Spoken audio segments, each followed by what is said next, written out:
Ya, Bismillahirrahmanirrahim. Assalamualaikum warahmatullahi wabarakatuh.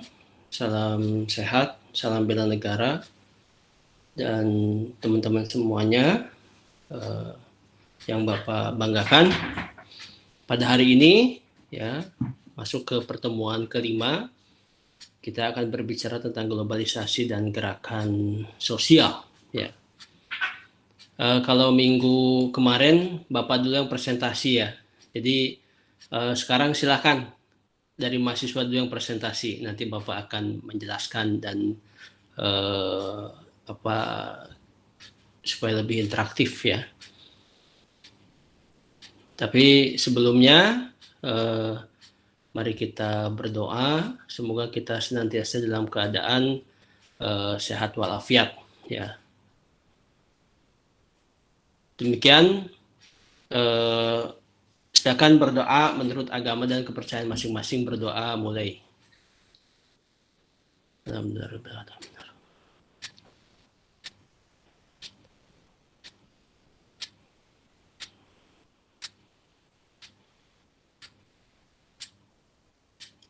Ya, terima kasih. Dipersilakan kelompok 7 untuk menyampaikan paparannya terkait globalisasi dan gerakan sosial. Baik Pak, Baik terima Pak, kasih. izin share screen dulu ya.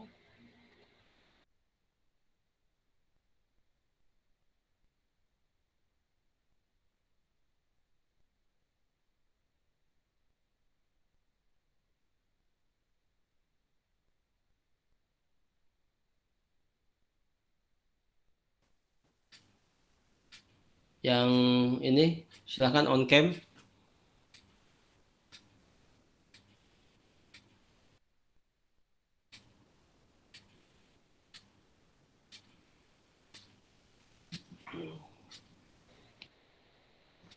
Apa sudah terlihat layar saya? Ya, sudah. Sebentar.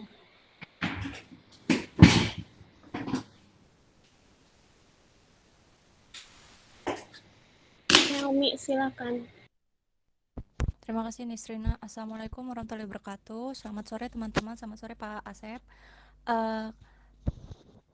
Kami kelompok 7 yang terdiri dari saya, Sekar Bumi, Nisrina, dan Herdesya. Kali ini akan mempresentasikan topik di pertemuan 5 kami ini, yaitu globalisasi dan gerakan sosial. Next, Nis. Langsung aja. Kejauhan. Ya, terima kasih. Jadi sebelum kita mengetahui tentang gerakan sosial itu sendiri, kita pelajari dulu tentang globalisasi dan world society. World society itu masyarakat dunia, dan sebenarnya globalisasi dan world society ini merupakan dua topik yang saling berkaitan. Akan tetapi memang world society ini tidak sepopuler globalisasi lah. Jadi nggak jarang sih, belum terlalu banyak ahli yang membahas lebih jauh lagi tentang world society. Makanya kadang suka dianggap terpisah antara world society dan globalisasi, itu kayak suatu konsep yang terpisah, padahal mereka saling berkaitan. Kemudian dari hal ini kita bisa melihat ada beberapa pendapat dari beberapa ahli di sini, yaitu dari Tyrrell. Tyrrell itu berpendapat bahwa masyarakat dunia ini istilah yang jauh lebih komprehensif daripada istilah globalisasi. Jadi itu dia lebih luas daripada globalisasi. Globalisasi ada di dalam masyarakat dunia. Jadi kayak semacam irisan yang berada di globalisasinya itu irisan yang berada di dalam masyarakat dunianya. Tapi pendapat Tyrrell ini ditolak oleh Anthony Giddens, karena menurut Anthony Giddens ini sistem global atau masyarakat global itu tidak bisa disebut masyarakat global, sistem global gitu, karena negara masih memainkan peran yang sangat besar. Jadi maksudnya masih membatasi ada masyarakat di Indonesia, ada masyarakat di Amerika, ada masyarakat di Inggris dan sebagainya. Jadi itu mengapa kita belum bisa secara full mengatakan bahwa masyarakat global itu ada kayak gitu. Tapi pendapat Anthony Giddens ini juga ditentang lagi sama Niklas Luhmann, mengatakan bahwa justru sistem global atau masyarakat global itu yang menggambarkan masyarakat dan globalisasinya. Jadi globalisasi itu secara tidak langsung, secara tersurat maupun tersirat itu sebenarnya membahas tentang sosiologis. Jadi dikatakan bahwa memang globalisasi dan world society itu saling berkaitan. Jadi bisa kita sebut bahwa memang ada masyarakat global itu ada.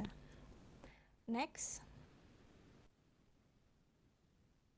Nah, world society ini seperti tadi yang sudah saya bilang, dia ini sebenarnya pada intinya itu berkisar pada sosiologis ya, prinsip-prinsip dasar sosiologis. Jadi di dalamnya ada istilah klasik masyarakat yang mengandung indikator tentang identitas sosial, terus rasa identitas bersama, konsensus mendasar, nilai-nilai bersama, dan sebagainya.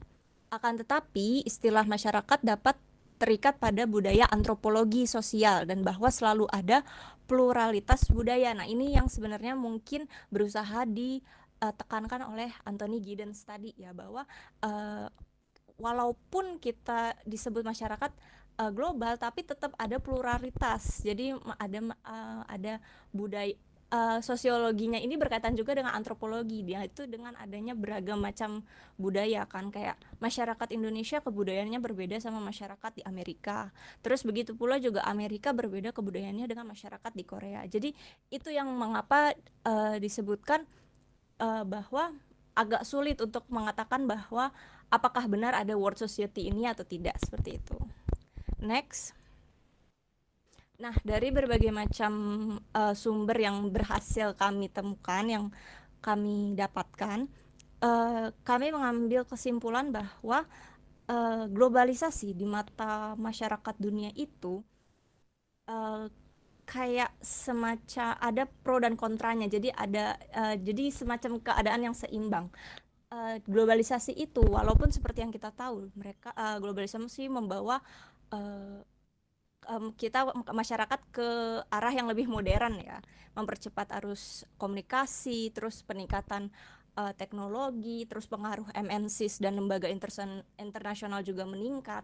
Tapi di satu sisi masyarakat juga berpikir bahwa adanya globalisasi ini membuka celah, memperlebar celah di tengah masyarakatnya ini. Sebagai contoh, next Nisrina. Sebagai contoh nih, celahnya itu yang bisa kita lihat dan masih bisa kita rasakan saat ini seperti adanya perbedaan pendapatan masyarakat di negara maju dan negara berkembang. Jadi gaji masyarakat di Indonesia kan tidak sama dengan gaji masyarakat di Amerika. Terus di Indonesia aja juga banyak kan berbagai macam bidang pekerjaannya tuh masih banyak, dan itu pun juga masih tidak setara pokoknya tidak setara. Kemudian ada juga perbedaan dalam edukasi. Kemudian ada penanganan kesehatan, seperti yang kita tahu juga masih banyak negara yang belum mempunyai tenaga kesehatan atau penanganan kesehatan yang baik ya, tidak sebaik negara-negara maju. Kemudian yang juga dapat kita rasakan adalah kesenjangan ekonomi dan kemiskinan global, itu masih menjadi masalah hingga saat ini, dan adanya ketidaksetaraan gender. Nah, hal-hal ini membuat kami berpikir bahwa di mata masyarakat dunia, globalisasi itu merupakan suatu konsep yang membawa kemajuan tapi juga kemunduran di satu sisi, terus juga membawa peningkatan tapi kemunduran di satu sisi. Jadi kayak keadaan yang benar-benar tight between each other, itu tight, antara meningkat nggak ya tapi menurun juga, meningkat nggak ya tapi menurun juga. Jadi menurut kami seperti itu. Next, Miss Rina.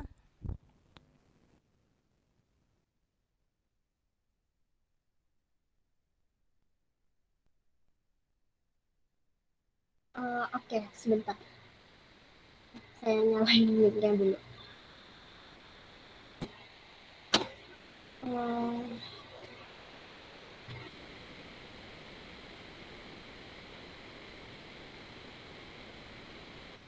Oke, apa sudah terlihat lagi PPT-nya? Sudah, Nis. Oke, yang selanjutnya yang berikutnya adalah globalisasi dan kemunculan gerakan sosial. Nah, dari sumber-sumber yang kami berhasil kumpulkan, globalisasi dan kemunculan gerakan sosial ini saling terkait gitu, dan di dalamnya juga ada konsep kosmopolitanisme. Jadi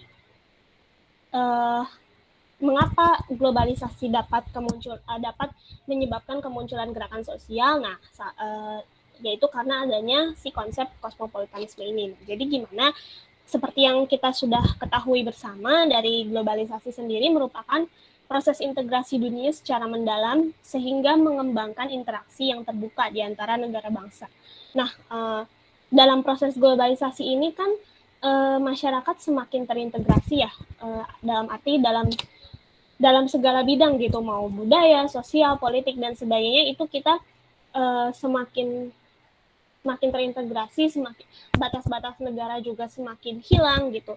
Sekarang kita bisa saling terkoneksi selama 24 jam penuh lewat internet misalnya dengan seluruh masyarakat dunia gitu. Kita bisa berinteraksi dengan mereka, makanya bisa ada bahasa internasional untuk kenapa? Untuk kita bisa berinteraksi dengan masyarakat global seperti itu. Nah, dengan adanya proses integrasi dunia yang secara mendalam ini, yang sangat kompleks ini, maka akhirnya melahirkan yang namanya kosmopolitanisme, yaitu adalah konsep kewarganegaraan dunia atau masyarakat dunia, sehingga membentuk identitas yang tidak berdasarkan teritorial atau batas-batas negara. Nah, kembali lagi tadi kan dengan adanya globalisasi, batas-batas negara semakin hilang, semakin tidak terlihat gitu ya.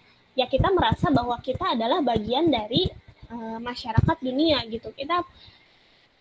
Memang misalnya kita adalah orang Indonesia gitu, kita kebangsaannya Indonesia, tetapi secara umum ya kita bagian dari masyarakat global, sehingga apa yang terjadi di seluruh dunia, apa yang terjadi pada masyarakat di seluruh dunia, ya kita juga kepingin tahu gitu, kita juga ingin mengikuti perkembangannya, dan bahkan terkadang kita ingin gimana ya caranya supaya misalnya sesuatu yang terjadi pada masyarakat di belahan dunia lain itu tidak terjadi lagi seperti itu. Nah, itu merupakan konsep kosmopolitanisme, yaitu rasa bahwa kita ini adalah bagian dari masyarakat global.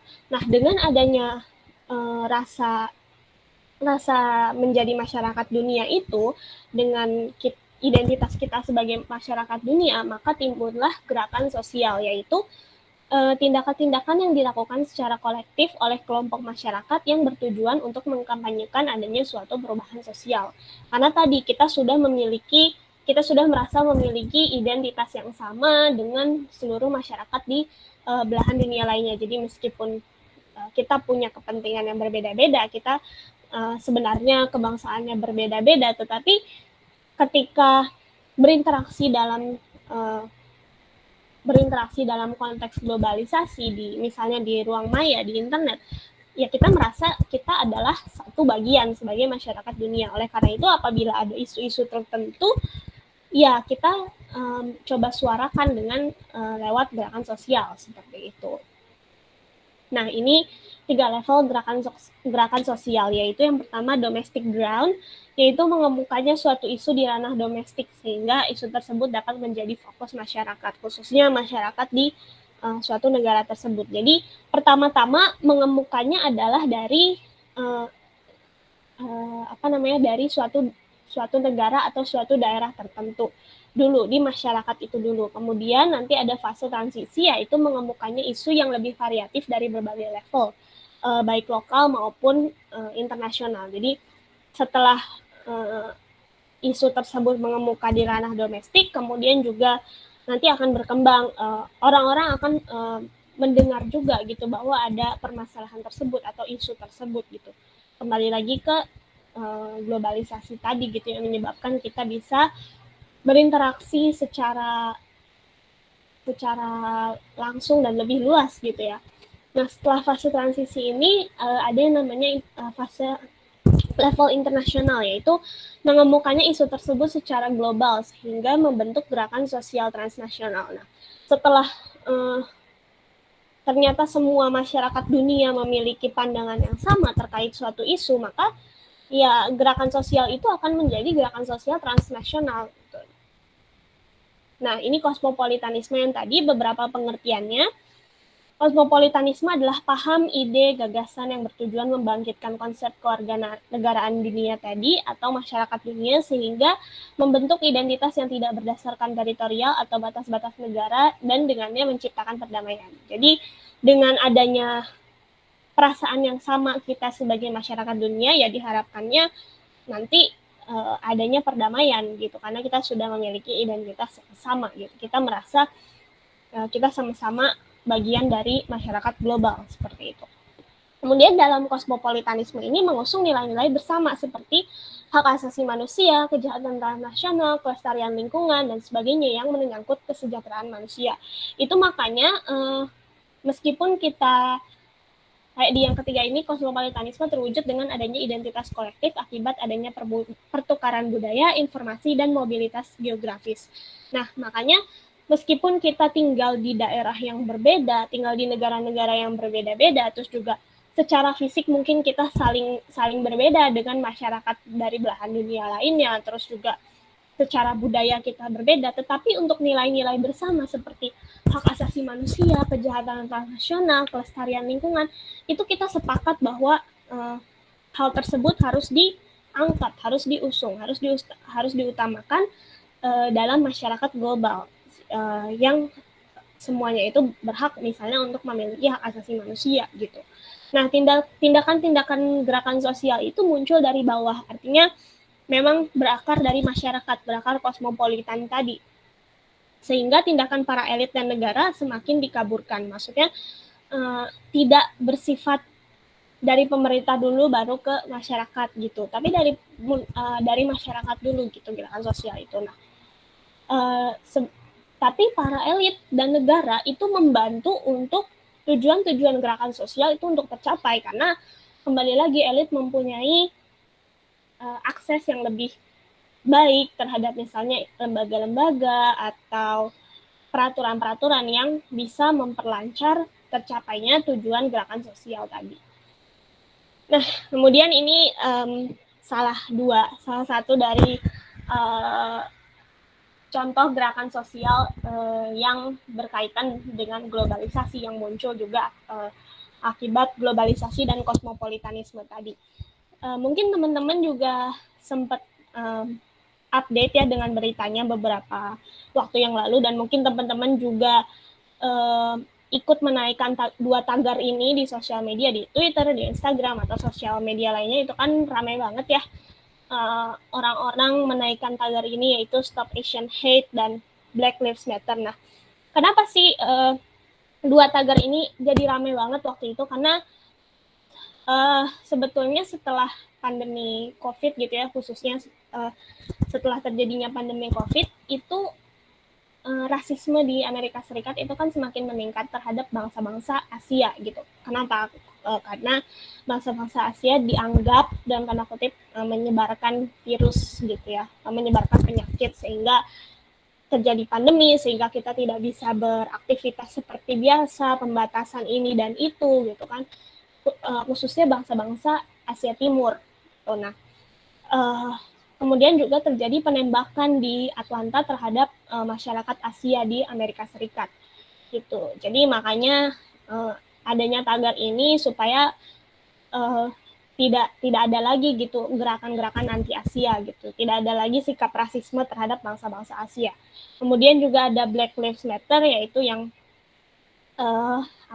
penindasan juga terhadap orang-orang kulit hitam di Amerika Serikat. Nah, kenapa sih kira-kira kok orang-orang mau menaikkan tagar ini gitu, segitu ramainya sampai benar-benar di mana-mana semua orang update Stop Asian Hate, terus pas Black Lives Matter ya Black Lives Matter gitu kan. Kalau dari yang saya baca kemarin untuk kaitannya dengan globalisasi dan kosmopolitanisme adalah ya karena dengan adanya perasaan bahwa kita sudah menjadi masyarakat dunia tadi. Ya kita boleh orang Indonesia gitu ya, tapi kan secara geografis kita tinggal di Asia gitu, maka kita kalau ada yang menyebut Asian ya kita merasa bahwa kita Asian gitu, makanya kita sebagai orang Indonesia merasa ya kita tidak terima gitu dengan tindakan rasisme seperti itu, makanya kita ikut menaikkan tagar Stop Asian Hate ini. Padahal mungkin kita secara fisik berbeda gitu dengan orang-orang Asia yang dimaksud sebagai penyebar penyakit tadi gitu. Makanya ini kaitannya juga dengan kosmopolitanisme, makanya kenapa muncul gerakan sosial gitu. Kenapa orang-orang bisa ikut terlibat dalam gerakan sosial, khususnya di sosial media. Nah, kalau yang Black Lives Matter gimana? Apalagi kan secara fisik kita sudah maaf ya mungkin sudah berbeda dengan orang-orang yang kita maksud gitu di dalam tagar ini gitu. Secara fisik sudah berbeda, secara budaya sudah berbeda. Tapi kenapa kita mau ikut menaikkan tagar? Kita mau ikut membela mereka? Karena kita merasa mereka juga sama-sama manusia gitu, dan penindasan tidak boleh dilakukan terhadap manusia manapun dengan ciri-ciri seperti apapun, itu tidak boleh kan. Kita sepakat bahwa hak asasi manusia itu harus ditingkatkan, dijunjung tinggi sebagai masyarakat global seperti itu. Makanya tadi dengan adanya globalisasi kemudian menimbulkan adanya kosmopolitanisme yang mendorong adanya gerakan sosial seperti tagar-tagar Stop Asian Hate dan Black Lives Matter ini seperti itu. Nah, apa saja sih media yang biasanya digunakan dalam gerakan sosial? Kalau secara langsung biasanya mengadakan protes atau demo di jalan-jalan, adanya pamflet, brosur, poster, baliho, dan sebagainya, rame-rame di jalan gitu. Biasanya langsung gitu turun protes demo ke jalan kalau secara langsung. Nah, kalau secara tidak langsung, diskusi online via sosial media atau mungkin sekarang webinar gitu ya, banyak sekali. Terus juga polling atau isi-isi petisi gitu kan yang suka cuma tinggal klik aja itu kita sudah ikut berpartisipasi dalam gerakan sosial tersebut gitu. Atau pembuatan cover artikel atau meme di media sosial sebagai bentuk protes gitu. Nah, dua yang terakhir ini mungkin ya sekarang sangat sangat diminati gitu ya untuk menjadi media gerakan sosial gitu, untuk menyuarakan suatu isu itu dengan membuat meme biasanya gitu supaya orang-orang lebih tertarik gitu untuk mengikuti isu ini gitu. Nah, bagaimana sih peran media sosial dalam mendukung gerakan sosial? Nah, agenda-agenda gerakan sosial lebih mudah disampaikan secara singkat namun bermakna lewat tagar, penanda lokasi, dan cuitan-cuitan di media sosial. Kayak tadi yang contoh yang kami berikan itu kan bisa rame banget gitu kan, padahal dari tagar aja semua orang bisa ikut berpartisipasi, bisa rame banget di seluruh dunia gitu kan. Artinya gini, kalau secara langsung harus turun ke jalan, demo, bla bla bla, itu kan repot ya, maksudnya apalagi dengan kondisi pandemi seperti ini, ngumpulin orang gitu kan. Terus juga tidak semuanya bisa punya pemahaman yang sama tentang suatu isu gitu kan. Ada yang cuma ikut-ikutan aja gitu kan. Tapi kalau di media sosial kita bisa menyuarakan suatu isu itu dengan secara singkat, namun tetap bermakna gitu lewat media sosial itu gitu. Jadinya lebih praktis dan lebih cepat juga gitu. Nah, media sosial menjangkau lebih banyak lapisan masyarakat, mulai dari level bawah sampai elit pemerintahan. Jadi benar-benar kita bisa menyentuh semua lapisan masyarakat, semua orang bisa tahu tentang isu yang coba kita suarakan lewat gerakan sosial ini gitu. Kayak sekarang gitu ya, mungkin teman-teman juga merasa kalau nggak rame dulu, nggak viral dulu tuh susah gitu untuk dapat perhatian, untuk dapat tindakan gitu mengenai suatu isu gitu ya. Jadi makanya orang biasanya bikin rame dulu, bikin viral dulu, baru bisa dapat tindakan gitu.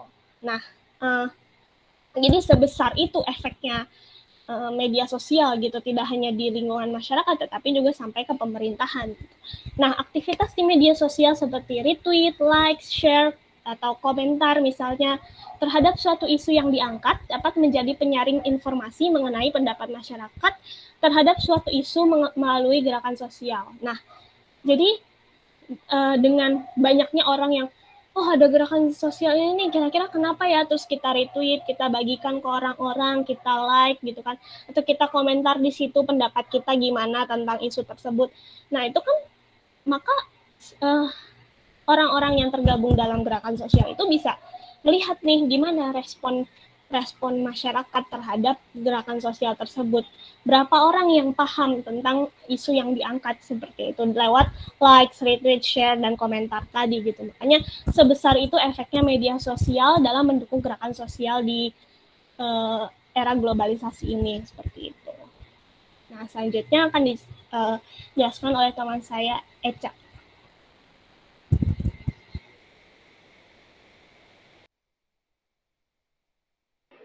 Oke, selanjutnya.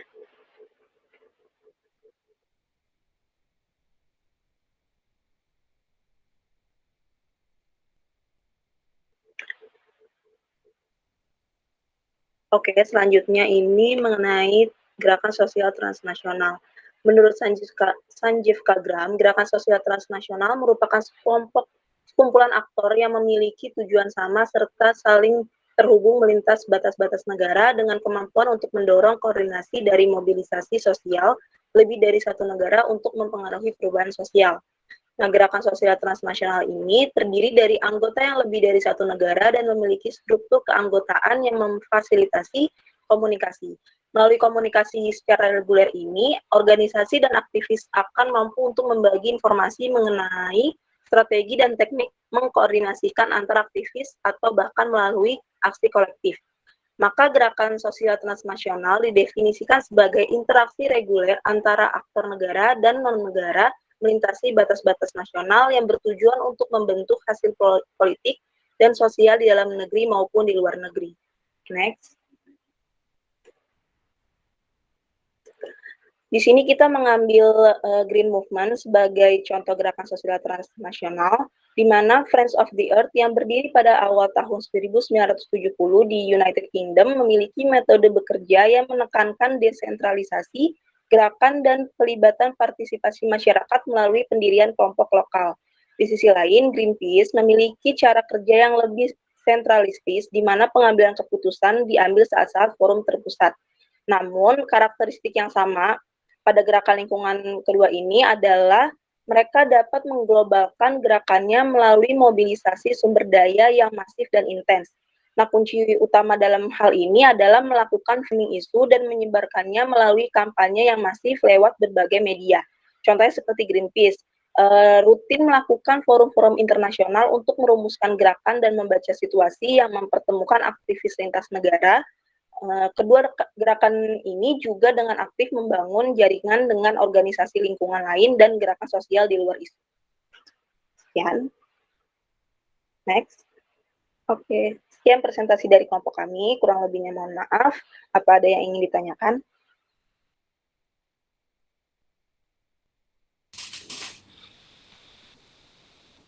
Ya, aplaus dulu untuk kelompok 7. Keren. Terima kasih, Mas. Ya, Makasih, Kak. ya sebelum masuk ke sesi tanya jawab ya, menarik ya dari apa yang tadi disampaikan oleh teman-teman ya terkait dengan globalisasi dan gerakan sosial ya. Nanti teman-teman juga bisa baca juga di PPT yang Bapak sampaikan ya. Bapak di sana menjelaskan tentang bagaimana kemudian peran masyarakat ini atau masyarakat sipil ini menjadi sesuatu yang sangat penting ya. Artinya banyak sekali isu-isu yang sebetulnya seharusnya menjadi negara sebagai aktornya ya, atau kita kalau dalam HI itu state actor gitu ya. Harusnya negara hadir ya, tapi justru yang hadir itu ya kelompok-kelompok dari masyarakat sipil ya. Di sini memang kita tidak, sisi lain tidak melakukan pemisahan ya, karena semuanya juga bergerak ya, melakukan gerakan sosial karena memang ada kepedulian sosial gitu ya. Siapapun yang ada atau yang ada di sekitar kita ya, yang membedakan kan hanya status jabatan yang sifatnya itu tidak ada yang abadi gitu ya. Tapi semuanya, baik pejabat ataupun baik pemerintah ataupun rakyat, itu ya semuanya sebagai masyarakat ataupun makhluk sosial ya. Sehingga di sini mungkin yang harus dipahami betul ya, bagaimana mereka memiliki cara yang berbeda gitu ya dalam menyelesaikan permasalahan-permasalahan ya. Kita ya pasti pernah mendengar ya istilah advokasi ya, bagaimana kemudian ya beberapa kelompok masyarakat yang tergabung dalam NGO ya, non governmental organization ya, sangat giat ya mereka melakukan advokasi gitu ya, dan itu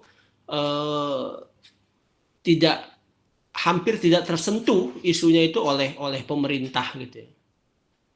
Jadi tadi betul yang disampaikan oleh sahabat kita bahwa kadang-kadang perhatian itu ada terhadap satu fenomena sosial ketika hal tersebut sudah viral gitu ya, sudah rame di media sosial, kemudian padahal sebelumnya itu suatu pemandangan yang biasa gitu ya. Tapi ketika diadakan suatu gerakan sosial yang baik gitu ya, meskipun banyak juga di kita ini kan sesuatu lahir tanpa rencana gitu ya, atau hal-hal yang di luar dugaan gitu ya, kira-kira kok hal seperti ini bisa viral gitu, hal seperti ini kok bisa rame gitu ya. Nah itu emang di sini yang kadang-kadang kita tidak bisa memprediksi ya. Kadang-kadang kita membuat sesuatu secara sengaja, sistematis, susah sekali viralnya gitu ya. Atau tapi sesuatu yang tidak terencana gitu ya, bahkan terlihat sepele tapi jadi malah rame gitu ya. Nah inilah mungkin dalam hal ini pandangan-pandangan yang berbeda dari beberapa ahli ini juga hanya perbedaan perspektif saja gitu ya. Nah kemudian dalam gerakan sosial ini kan secara ini kan ada gerakan normatif ya, ada 3 gerakan sosial sebetulnya, ada gerakan normatif, gerakan mobilisasi, dan gerakan institusional gitu ya. Kalau gerakan normatif ya muncul saat sekelompok orang merasa ada penurunan kualitas dalam kehidupan bermasyarakat ya. Kemudian kalau gerakan mobilisasi biasanya ditunjukkan untuk melawan kelompok ya, biasa kelompok politik yang dominan ya. Kemudian ada juga gerakan institusional ya, itu ditujukan untuk mempengaruhi kebijakan institusi politik, bisa dengan cara mengeluarkan statement, rilis, advokasi, dan lain sebagainya gitu ya. Nah silakan tadi Bapak presenter dari kelompok 7 sudah mempersiapkan teman-teman, barangkali ada yang mau ditanyakan atau ditambahkan atau juga disanggah ya. Silakan teman-teman.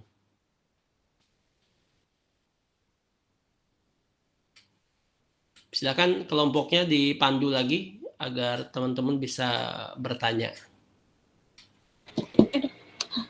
Boleh teman-teman kalau ada yang mau bertanya atau mau menanggapi, mungkin teman-teman punya pengalaman atau sudah pernah melihat juga gerakan-gerakan sosial yang sempat rame gitu di masyarakat, atau mungkin ada yang mau ditambahkan dari yang sudah kami sampaikan, boleh silakan teman-teman.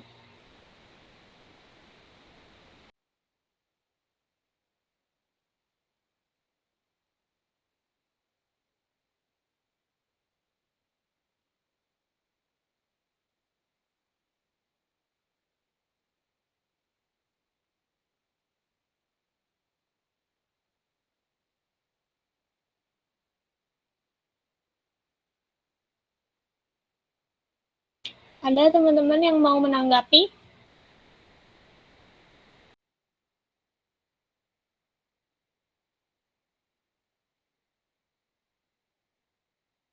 Yuk silakan teman-teman. Mungkin punya pendapat lain atau punya pertanyaan atau mau berbagi pengalaman juga, mungkin ada yang pernah terlibat di gerakan sosial. Jangan-jangan nggak ada ini nih semuanya nih. Cuman nyalain ininya aja. Nggak pada on cam soalnya. Udah ketahuan.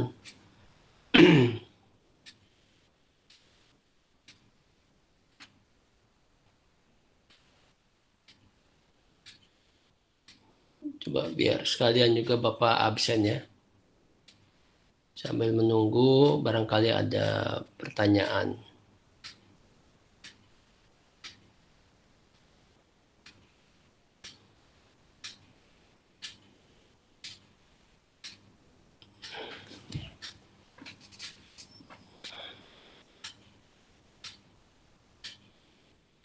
Ya, Bartolomes Pratama Putra. Hadir, Pak. Hadir. Intan Anindita. Intan Anindita.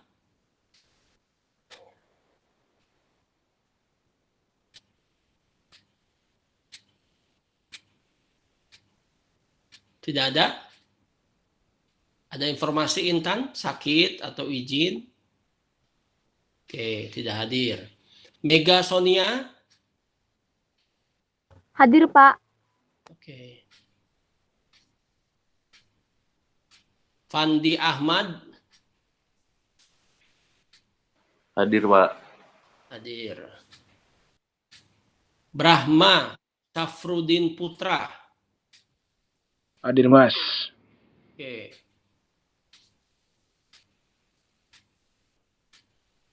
Jessica Ami Arifin. Jessica Ami. Tidak ada kabar.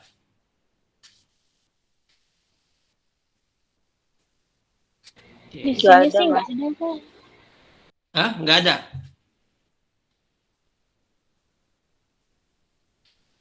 Emang nggak ada Nggak di ada sini sih, ya? Mas. Nggak ada kabar. Nggak ada.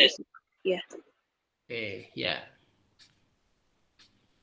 Farhan Fatah Dasopang. Hadir, Pak. Hadir. Herdesha Surya Dewi. Hadir, Mas. Ada yang presentasi ya? Iya. Oh, kamu panggilannya apa? Eca panggilannya. Oke. Iya, Eca. Eca.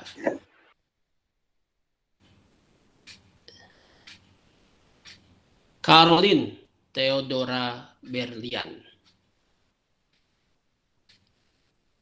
Caroline? Tidak ada?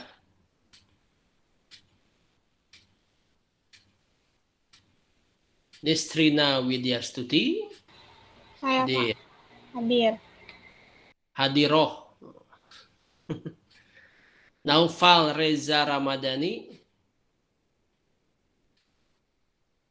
Naufal. Oke, Naufal. Rafael Pahlevi. Hadir, Pak.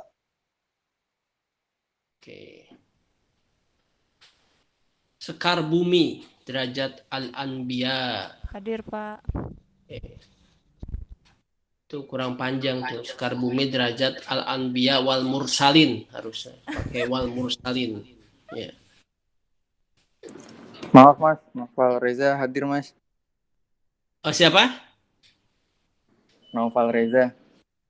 Oh, Nova Reza hadir. Oke. Ramadhani Laksono. Hadir, Mas. Oke. Ammar Dafi. Ammar Dafi.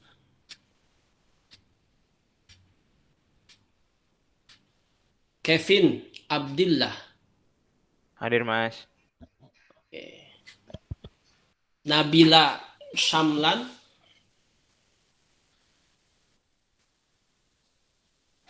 Hadir, Pak. Hadir. Raden Bagus Andreas. Hadir Mas Yosef. Ya. Hanifa Nada.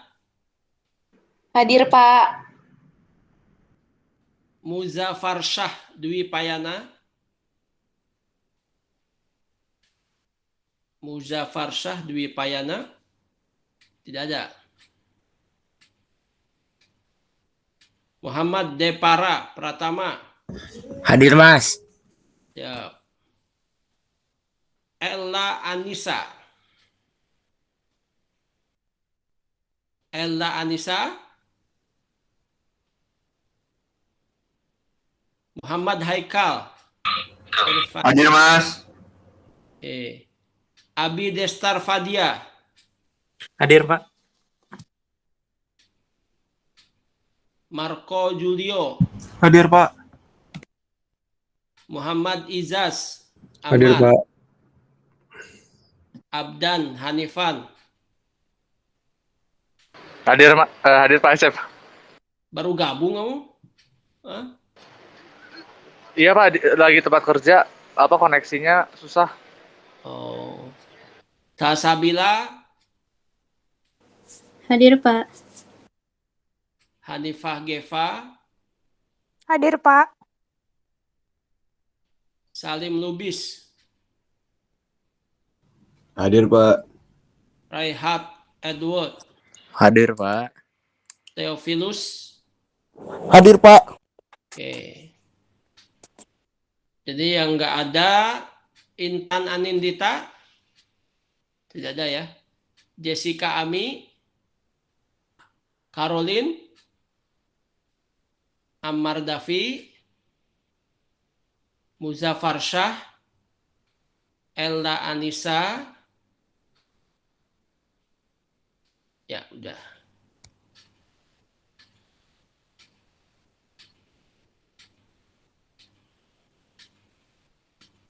Ya, silakan kalau ada pertanyaan.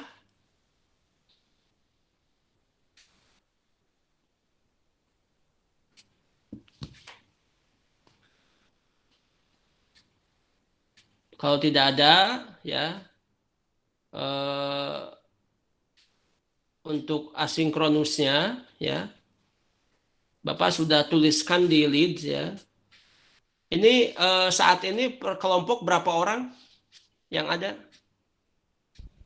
Ada yang berdua, ada yang bertiga, Pak. Satu kelompok. Iya, 2 atau 3 orang. Oke, nah sekarang gini, ya boleh kelompoknya tidak berubah, ya. Jadi kalian baik bertiga atau berdua sesuai dengan kelompoknya, di lead Bapak tuliskan tugasnya itu adalah membuat semacam flyer atau pamflet, ya, dalam bentuk kampanye atau gerakan sosial. Dalam pamflet itu kira-kira menggambarkan, ya, yang pertama, ya, gerakan sosial apa yang sudah Anda lakukan, ya, di kampus, ya. Jadi ini sebetulnya tidak harus dibatasi di kampus, tapi terkait isu-isu yang tentunya bukan apa ya, sifatnya bukan kritik, ya. Sekali lagi sifatnya bukan kritik, tapi itu tadi ya, kepedulian mungkin terhadap gerakan vaksinasi, pentingnya vaksinasi, ajakan menjaga kesehatan dan sebagainya. Yang penting kita membuat gerakan kampanye dalam bentuk pamflet, flyer, atau sejenisnya. Nah, pertanyaan kedua itu apakah Anda sudah mengglobalkan gerakan tersebut? Nah, mengglobalkan itu berarti kalian harus share di media sosial, baik di IG ataupun juga di medsos lainnya. Nah, kemudian bagaimana respon? Ya, responnya itu ya kita bisa lihat dari like-nya, yang melakukan komen atau apa, itu adalah respon, ya. Nah, jadi yang ketiga yaitu manfaatkan peluang yang telah dibuka globalisasi, ya, artinya dan ditawarkan oleh masyarakat sipil global untuk mempromosikan gagasan ide yang memperkuat gerakan Anda. Nah, sampaikan hasil karyanya dengan menulis identitas berikut. Ya, jadi di karyanya itu ditulis, ya, judulnya itu tugas pertemuan kelima MK Globalisasi. Nama dosen adalah Bapak, kemudian nama mahasiswa dan juga NIM, ya. Di sini Bapak tulis 1, 2, dan 3. Tapi kalau memang kelompoknya ada 2, tulis 2, gitu. Nah, karyanya kemudian diposting, ya. Diposting ke akun IG masing-masing dan mention, ya, akunnya FISIP UPNVJ, ya, dan juga akunnya Bapak Kang Asep Kamal, ya. Oke, bisa dipahami ya? Bisa, Pak. Bisa. Pak, maaf mau bertanya Pak, ini kalau untuk masalah flyer dan pamfletnya nggak ada ketentuan kan ya Pak ya? Maksudnya kita bikin sekreatif kita aja gitu kan ya Pak ya? Oh iya, betul. Oke. Baik. Bikin makasih, kreatif Pak. aja. Baik, Ya. Pak. Ya. Yang penting hindari kata-kata yang mengundang sara, ya. Ya, kalian sudah paham gerakan sosial apa yang baik, gitu ya. Walaupun hanya buanglah sampah pada tempatnya, gitu ya. Atau ya cari kata-kata yang memang menggambarkan tadi, ya, pertanyaan-pertanyaan ini yang Bapak yang sampaikan ini, ya.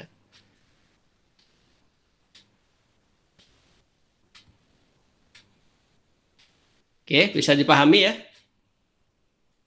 Bisa Pak. Bisa, Pak. Oke, silakan kalian baca juga PPT yang Bapak sampaikan, baca juga bukunya untuk menambah wawasan. Kemudian tugasnya ini sampai seminggu ya, sampai tanggal 21 ya. Dia ada waktu seminggu untuk kalian mengerjakan. Ya, sekarang tanggal 14 kan? Jadi 7 hari tanggal 21 ya.